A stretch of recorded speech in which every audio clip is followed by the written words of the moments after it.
আফগানিস্তানের বিপক্ষে দ্বিতীয় ওয়ানডেতে বাংলাদেশের বেশিরভাগ ব্যাটারের ব্যাটিং দেখে মনে হয়েছে তারা 190 না 290 চেস করছে অথবা 350 চেস করছে। একটা ভিডিও আমরা প্রায়ই সামনে দেখি না যে আসে, সম্ভবত পাকিস্তানি এক সাপোর্টারের, বলে যে মারো মুঝে মারো। বাংলাদেশের ব্যাটিংয়ের ধরন দেখে আমার মনে হয় বাংলাদেশের দর্শকরাও ওইটাই চিন্তা করছেন যে মারো, আমাদের মারো। আসলে একটা একটা করে বলি। প্রথমে তানজিদ তামিম এবং সাইফ হাসান, দুই ওপেনার, অলমোস্ট সেম লেন্থের বল। একজন আপার কাট খেললেন, একজন পুল খেলতে গেলেন।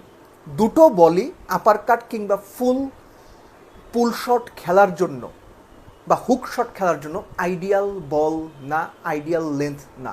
বাছাইকৃত কাঁচামাল ও স্বয়ংক্রিয় ইউরোপিয়ান মেশিনে তৈরি হয় all time butter bun, all time healthy life.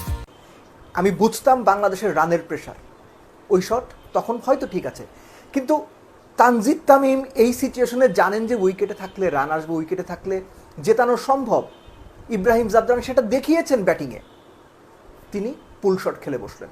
Saif, যাকে আমরা সবাই প্রশংসা করেছি টি-20তে রাশিদ খানের একটা ওভার মেডেন দেওয়ার জন্য তার গেম অ্যাওয়ারনেসের প্রশংসা করেছি, সেই সাইফ বাউন্ডারি, ওভার বাউন্ডারির পরের বল আপার কাট খেলতে গিয়ে থার্ড ম্যানে ধরা পড়লেন। যে বল আউট হলেন তার আগের বলটাতে তিনি ছক্কা হাঁকিয়েছেন।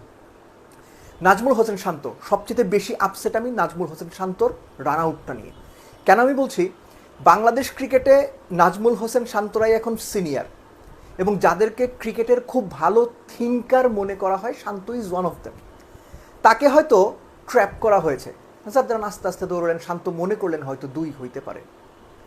যেই মুহূর্তে শান্ত 2-এর জন্য রান করলেন, জাদরান রাশ করলেন এবং দারুণ থ্রো, শান্ত রান আউট। ভুল ডিসিশন 2-এর জন্য দৌড়ানো, শান্ত নিজেও এটা জানেন। খুবই আপসেটিং, খুবই দুঃখজনক। মেহেদী হাসান মিরাজ ভেতরে আসা ডেলিভারিতে বরাবরই দুর্বল, কোয়ালিটি পেসের এগেনস্টে বরাবরই দুর্বল, এলবিডব্লিউ হয়ে গেছেন। তার শট খেলার কোনো দোষ আমি দেব না, একদমই না। তার টেকনিকের যেভাবে আমরা প্রয়োগের আগেও দেখেছি, এটা তারই একটা আউটকাম। তাওহিদ হৃদয় আগের ওভারেই 2টো বাউন্ডারি পেয়েছেন, এবং আফগানিস্তান খুব ভালো জানে এই ম্যাচটা তারা রান চেক দিয়ে জিতবে না। তাদের আজমাতুল্লাহ ওমরজাইকে তারা টানা 7 ওভার করিয়েছে। এখানেও একটা প্রশ্ন, আমাদের দেশের ক্যাপ্টেনরা মুস্তাফিজের 3 ওভার রেখে দেয়, 2 ওভার রেখে দেয়, 47 নাম্বার 46 নাম্বার ওভারে করাবো। আফগানিস্তান ওই ধারেনি, 7 ওভার করিয়ে দিয়েছে টানা ওমরজাইকে। সো তিনি জানতেন যে তাদের মেইন বোলাররাই এখন স্পিনার, রাশিদ খারোটে বা অন্যান্য যারা আছেন, গাজনাফার। আগের ওভারে 2 বাউন্ডারির পরে রাশিদ খানকে কেন আপনার আগে থেকে মাথায় সেট করে রাখা একটা অনসাইডে শট খেলতে হবে, বিগ শট, 6-এর জন্য শট বা বাউন্ডারির জন্য shot, bold out. Commentary box থেকেও বলা হচ্ছিল যে এটা আগে থেকে মাথায় সেট করে রাখা শট, রাশিদ খানকে আমি মারবো। কোনো মানে হয় না এগুলো। গেম অ্যাওয়ারনেসের চূড়ান্ত ঘাটতির পরিচয়। নুরুল হাসান সোহান, তার টেকনিক নিয়ে প্রশ্ন আছে, কিন্তু রাশিদ খানকে তিনি যেভাবে মারতে গেলেন, তাওহিদ হৃদয় যে ভুলটা করেছেন, সেই ভুলটাই নুরুল হাসান সোহান অন্যভাবে রিপিট করলেন। ঠিক তার 2 বল না 3 বল আগে তিনি একটা লাইফ পর্যন্ত পেয়েছেন, কিন্তু এই যে একই ভুল বারবার ঘুরে ফিরে, কেউ আর ইব্রাহিম জাদরানের মতো ধৈর্য নিয়ে মাটি কামড়ে 95 রানের একটা ইনিংস খেলতে পারলেন না।